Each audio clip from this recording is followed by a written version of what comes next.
Tersangka berinisial RB ini tak dapat berkutik saat dibekuk oleh sejumlah petugas kepolisian berpakaian preman dari Satres Narkoba Polresta Padang di sebuah tempat biliar di kawasan Imam Bonjol, Kecamatan Padang Selatan, Kota Padang.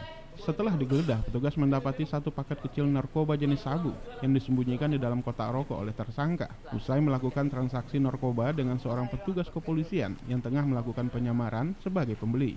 Tersangka RB merupakan salah seorang mahasiswa semester 5 di salah satu universitas swasta di Kota Padang.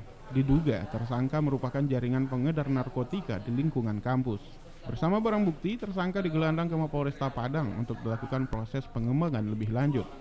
Atas perbuatannya, tersangka dijerat dengan pasal 114 ayat 2 Undang-Undang Nomor 35 Tahun 2009 tentang narkotika dengan ancaman hukuman minimal 5 tahun penjara atau hukuman mati.